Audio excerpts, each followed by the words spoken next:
Maya Torres was only 5 feet tall, but she had fought in Afghanistan for 3 years. When the big soldiers at training camp laughed at her size, they had no idea she was a deadly special forces warrior who could take down any man in seconds.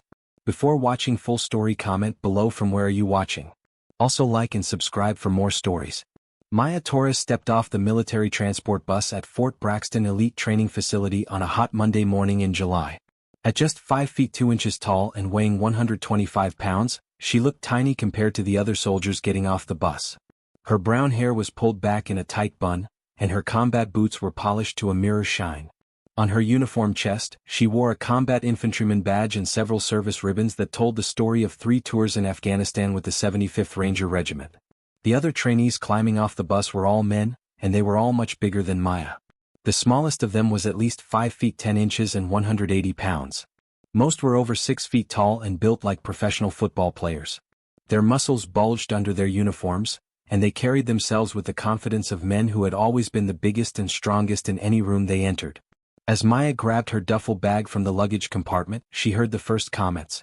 "Hey, I think someone's little sister got on the wrong bus," said a tall blonde soldier with sergeant stripes. His name tag read Jenkins. He was about 6 feet 4 inches and looked like he could bench press a small car. The other soldiers around him laughed at his joke.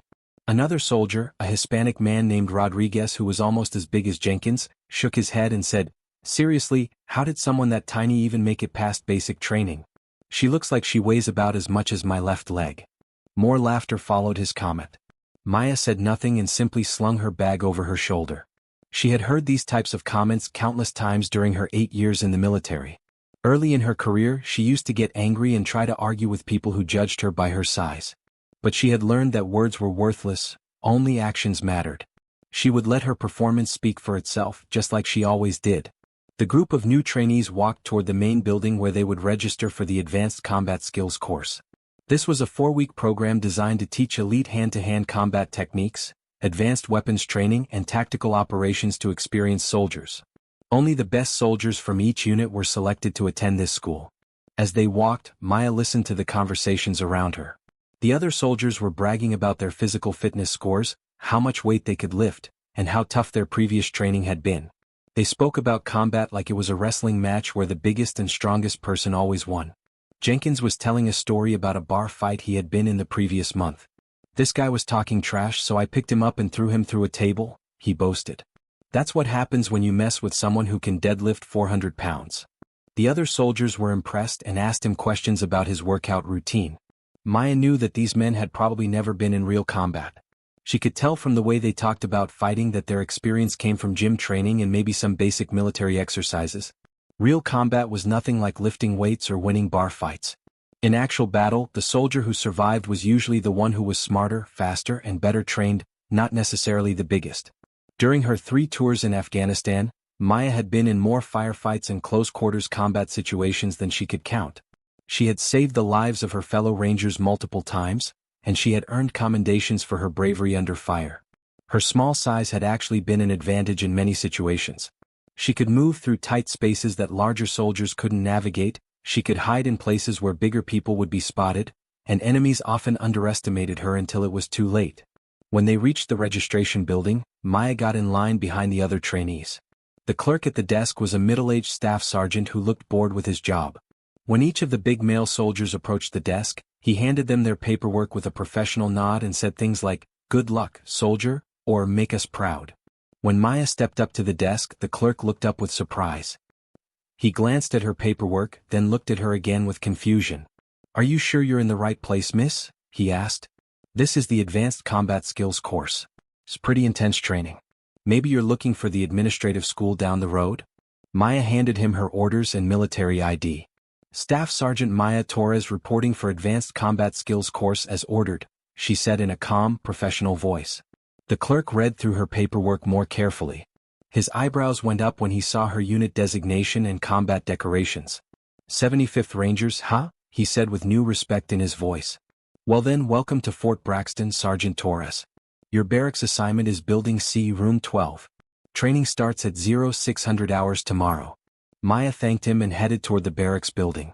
Behind her, she heard Jenkins saying to Rodriguez, "Did you hear that? She's supposedly a ranger. I bet she was just a cook or something and they gave her a fake badge to make her feel better. Both men laughed at this idea.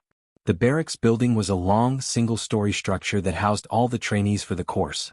Maya found room 12 and discovered it was a large open bay with 20 bunks arranged in 2 rows. Most of the beds had already been claimed by the other trainees, who were unpacking their gear and talking loudly about their expectations for the training. Maya chose an empty bunk in the corner and began organizing her equipment. She laid out her uniforms, boots, and personal items with military precision. Everything had its place and everything was arranged exactly according to regulations. As she unpacked, more comments came her way. A massive soldier named Morrison, who looked like he could be a professional bodybuilder, walked over to her bunk. "Hey there, little lady," he said in a condescending tone. "You might want to reconsider this whole thing. This training is designed for real fighters. Someone your size is going to get seriously hurt." Morrison was trying to sound helpful, but Maya could hear the dismissive attitude in his voice. He honestly believed that being big automatically made someone a better soldier. Like most people who had never been in real combat, he thought military effectiveness was just about physical strength. Another soldier named Patterson joined the conversation. He was slightly smaller than Morrison but still towered over Maya at about 6 feet 2 inches and 200 pounds. "Morrison's right," he said. "I've heard about this course. They make you fight against full-grown men. Someone could really hurt you if you're not careful." Maya continued unpacking without looking up. "I appreciate your concern," she said politely, "but I can take care of myself." She didn't elaborate on her background or try to convince them that she belonged there. She had learned that people like this wouldn't believe her anyway until they saw proof. Her response only made the men more convinced that she was naive and unprepared. Jenkins walked over from his bunk and joined the group. "Look, sweetheart," he said, "we're not trying to be mean. We're just looking out for you. Maybe you should talk to the instructors tomorrow and see if they can transfer you to something more suitable. There's no shame in knowing your limitations." The word "sweetheart" made Maya's jaw tighten slightly, but she kept her expression neutral. She had dealt with this type of patronizing attitude her entire military career. These men thought they were being protective and helpful, but they were actually being incredibly disrespectful. They were assuming she was weak and incapable based solely on her appearance. That evening at dinner, Maya sat by herself at a table in the corner of the mess hall. The other trainees sat together in groups, talking loudly about their backgrounds and their expectations for the course. She could hear fragments of their conversations, and most of it involved bragging about their physical abilities. Rodriguez was telling a story about his college football days. "I was a linebacker at Texas A&M, he said proudly. "I could tackle running backs twice my size. That's the kind of toughness you need for real combat, the ability to physically dominate your opponent." Jenkins nodded in agreement. "Exactly. In a fight it comes down to who's stronger and tougher. All the fancy techniques in the world won't help you if you don't have the raw power to back them up." He glanced over at Maya's table and lowered his voice, but not enough that she couldn't hear him. "That's why I'm worried about our little friend over there. She seems nice enough, but she's going to be completely out of her league." Maya ate her dinner quietly and listened to their conversations. She was learning about each of the other trainees, their backgrounds, their attitudes, their strengths and weaknesses. This was something she had learned to do in combat. Always study your environment and the people around you. Information was just as important as weapons in any tactical situation. After dinner, Maya returned to the barracks and prepared for the next day's training. She laid out her gear according to the packing list they had been given and set her alarm for 0500 hours.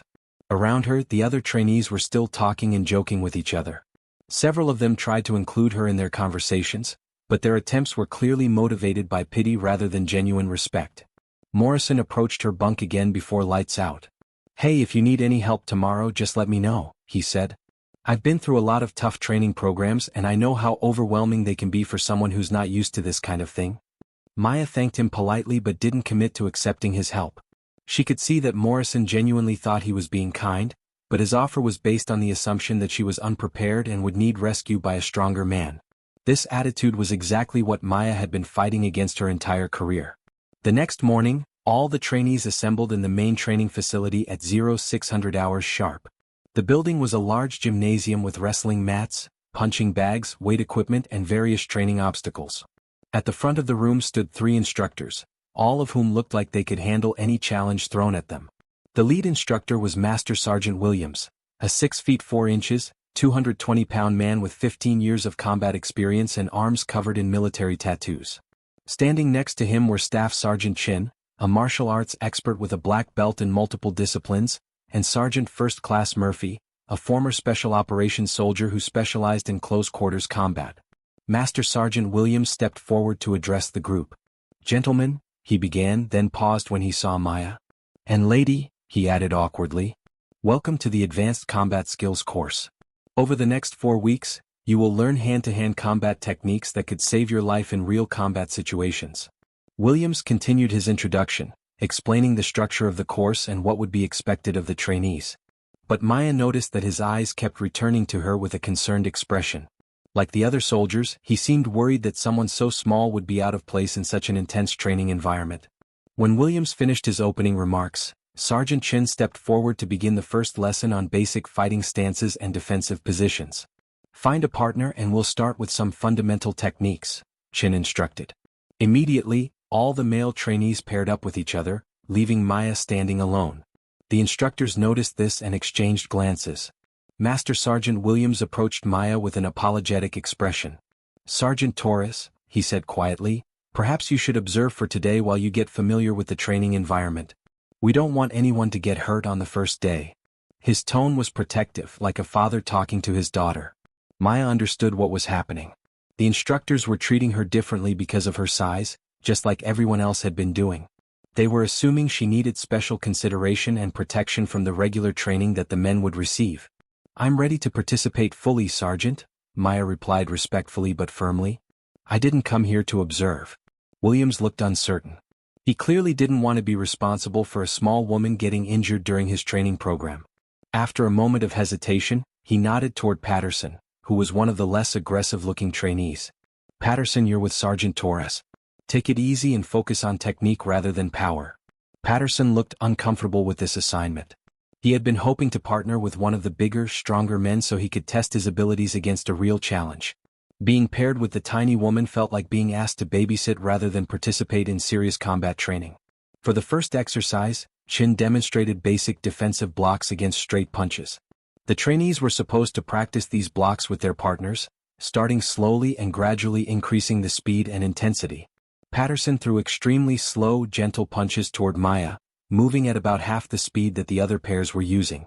His punches had no power behind them and telegraphed their direction several seconds before they arrived. It was clear that he was treating Maya like she might break if he used normal training intensity. Maya blocked his weak punches easily and tried to encourage him to increase the pace. "You can hit harder than that," she said. "I won't break." But Patterson was too worried about hurting her to change his approach. "I don't want to accidentally catch you with a real punch," he said. "Let's just focus on getting the movements right."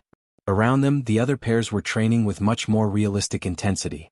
Jenkins and Rodriguez were throwing hard punches at each other and practicing blocks that would actually stop a real attack. Morrison and his partner were working at nearly full speed, their blocks creating loud slapping sounds when they connected with the incoming punches. Maya could see that the instructors were also treating the male trainees differently than they were treating her. When Chin corrected the men's techniques, he would demonstrate at full power and speed. When he came over to work with Maya, he spoke more softly and showed the techniques in slow motion, as if she might not be able to understand or execute the movements properly. This pattern continued for the entire first week of training. Maya was consistently paired with the gentlest partners, given modified versions of exercises, and treated like she needed extra help and protection. The other trainees began to see this special treatment as confirmation of their belief that she didn't belong in the program. During breaks in training, Maya would hear comments like, "See, even the instructors know she can't handle the real stuff," and, "I bet they're going to pass her through the course just to avoid a discrimination complaint." These comments were made quietly, but they were intended for Maya to hear.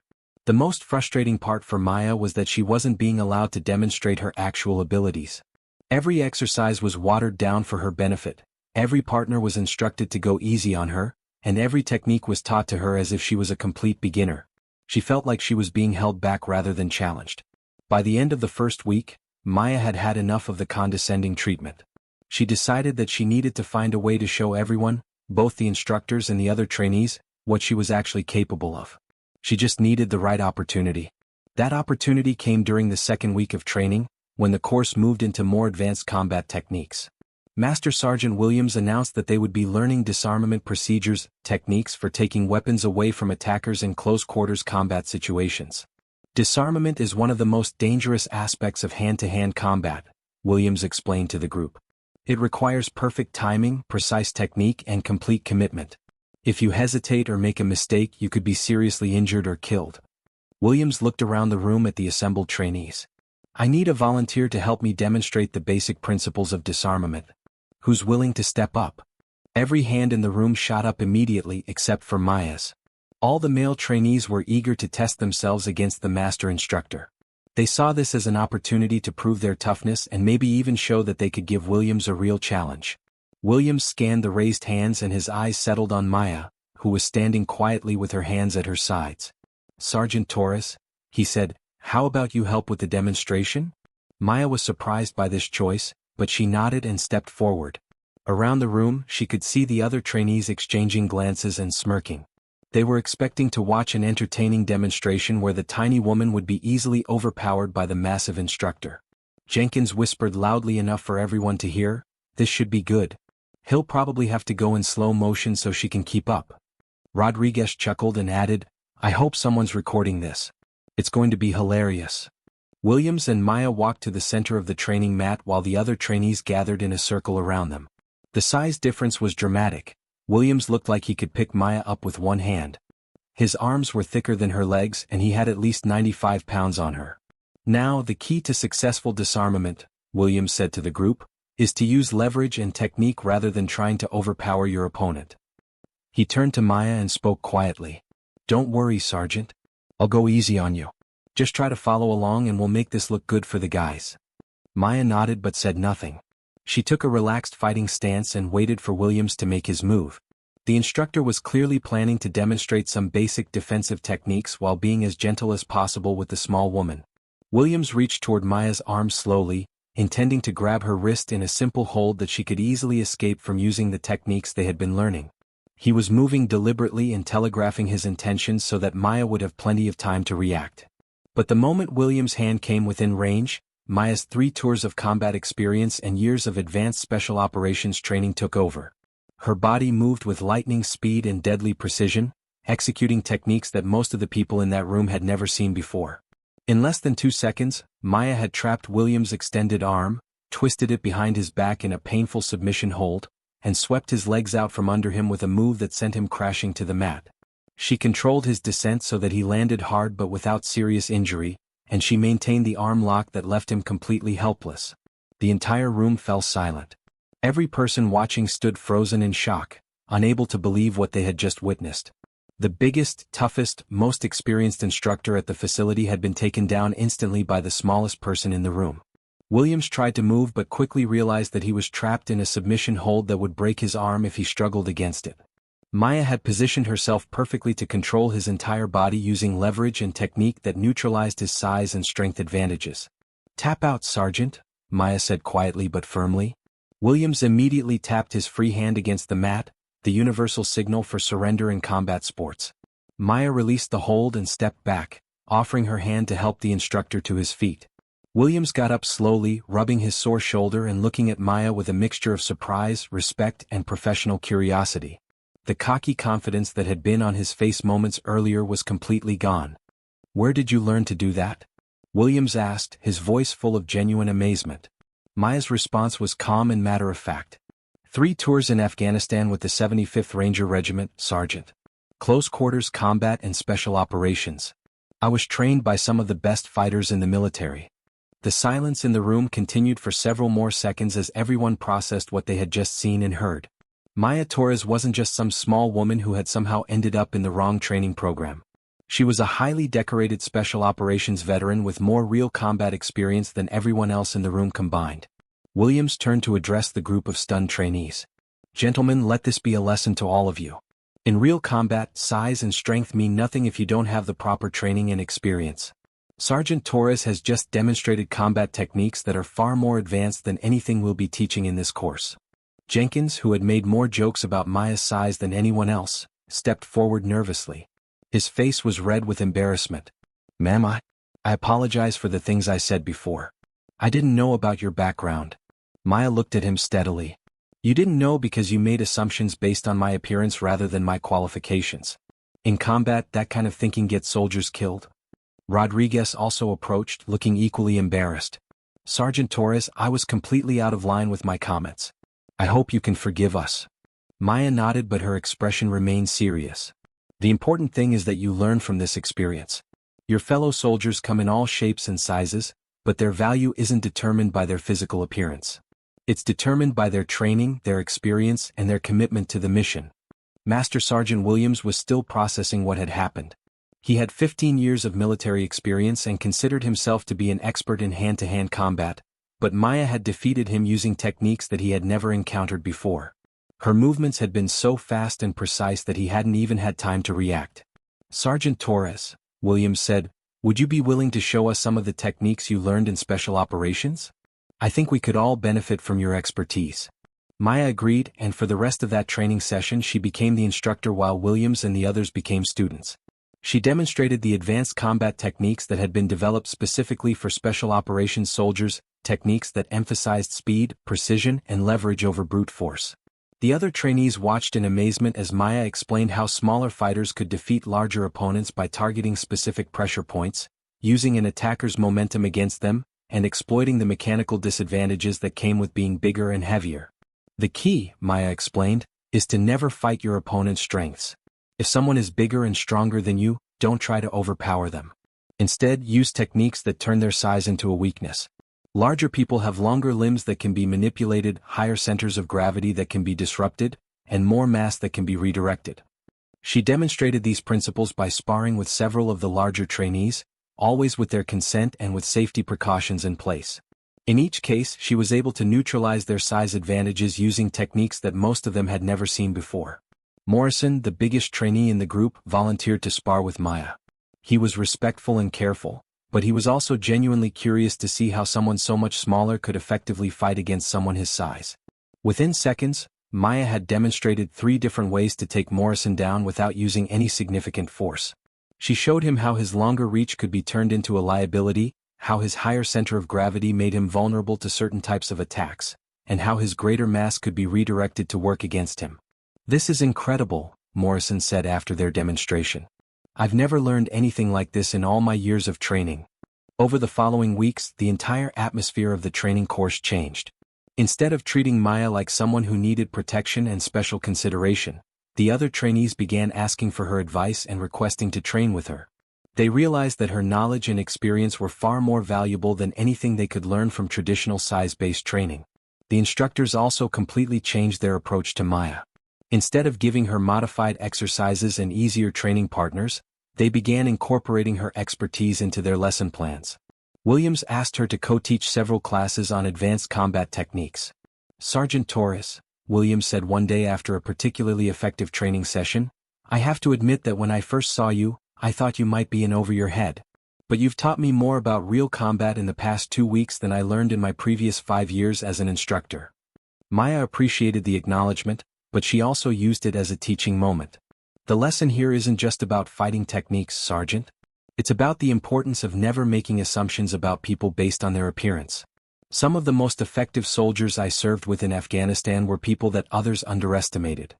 Jenkins, who had been one of Maya's harshest critics initially, became one of her most dedicated students. Sergeant Torres, he said one day, I want to apologize again for how I acted when you first arrived. I learned more from you about what it means to be a real warrior than I did from anyone else in my entire military career. Maya accepted his apology graciously. The important thing is that you're willing to learn and grow. That's what makes a good soldier, not your size or your strength, but your ability to adapt and improve. As the 4-week course neared its end, Maya had completely transformed the training environment. The other trainees had learned advanced combat techniques that they never would have encountered in traditional military training. More importantly, they had learned valuable lessons about respect, assumptions, and what it really meant to be an effective soldier. During the final week of training, the course included a series of practical exercises where trainees had to demonstrate their newly learned skills. Maya continued to excel in these exercises, but now she was no longer the only one. The other trainees had absorbed her lessons and were applying the advanced techniques she had taught them. The final graduation ceremony took place on a Friday morning in the main training facility. All the trainees stood in formation while Master Sergeant Williams addressed the group and handed out certificates of completion. "This has been one of the most successful training courses we've ever conducted," Williams announced. "You've all learned valuable skills that will serve you well in your military careers. But more importantly, you've learned lessons about teamwork, respect, and what it truly means to be a warrior." When Williams called Maya's name to receive her certificate, the entire group of trainees broke into spontaneous applause. It wasn't the polite, obligatory clapping that usually accompanied these ceremonies. It was genuine appreciation and respect from soldiers who had learned to value substance over appearance. After the ceremony, several of the trainees approached Maya to thank her personally. Patterson, who had been her first training partner, shook her hand warmly. "Sergeant Torres, training with you completely changed my perspective on what makes a soldier effective. Thank you for being patient with us while we figured it out." Morrison, the biggest trainee in the group, was equally appreciative. "I'm going back to my unit with a completely different understanding of combat effectiveness. The techniques you taught us could save lives in real combat situations." Even Rodriguez and Jenkins, who had made the most dismissive comments about Maya initially, approached her with genuine gratitude. "We were complete idiots when we first met you," Jenkins admitted. "But you handled our ignorance with more professionalism than we deserved. Thank you for teaching us to be better soldiers." Maya appreciated their words, but she also wanted to make sure they understood the broader implications of what they had learned. "Take these lessons back to your units," she told them. "When you see other soldiers being judged by their appearance rather than their abilities, remember what you learned here. Stand up for them and help others understand that effectiveness comes from training and character, not from physical attributes." As Maya packed her gear to leave Fort Braxton, Master Sergeant Williams approached her one final time. "Sergeant Torres," he said, "I want you to know that you've changed how we conduct this training course. From now on, we're going to incorporate the advanced techniques you taught us into our regular curriculum. Your influence will benefit every soldier who comes through this program." Maya was pleased to hear this news. "That's the best compliment you could give me, Sergeant. If these techniques help other soldiers become more effective, then this whole experience was worthwhile." Williams nodded. "I also want you to know that I'm recommending you for instructor duty if you're ever interested. We could use someone with your expertise and teaching ability on our permanent staff." Maya thanked him for the offer but explained that she was committed to returning to her unit and continuing her operational duties. However, she promised to consider instructor positions later in her career when she was ready to transition away from active combat roles. The bus ride back to Maya's home base gave her time to reflect on the 4 weeks at Fort Braxton. She had arrived as an unknown quantity who was dismissed and underestimated by everyone around her. She was leaving as a respected teacher and mentor who had fundamentally changed how an entire group of soldiers thought about combat effectiveness. More importantly, Maya had proven once again that skill, training, and determination were far more important than physical size or strength. She had faced the same types of prejudice and assumptions that had followed her throughout her military career, but she had overcome them through professional competence and quiet confidence. The story of Maya Torres and her performance at the Advanced Combat Skills course spread throughout the military community. It became a legend that was told to new soldiers as an example of why they should never judge their fellow warriors by appearance alone. Maya herself returned to active duty with her Ranger unit, where she continued to serve with distinction. She eventually achieved the rank of Master Sergeant and became a sought-after instructor for Special Operations training programs. Her motto became famous throughout the Special Operations community: "They'll mock your height until you prove your fight." Years later, many of the soldiers who had trained with Maya at Fort Braxton would credit that experience with changing their entire approach to military service. They learned to value substance over appearance, skill over size, and character over physical attributes. These lessons made them better soldiers and better leaders throughout their careers. The legacy of Maya Torres extended far beyond that one training course. She had proven that the most dangerous warriors are often the ones that enemies never see coming, and that true strength comes from within rather than from physical intimidation. Her story became a reminder to everyone in the military that effectiveness is earned through dedication, training, and courage, not through size and strength alone.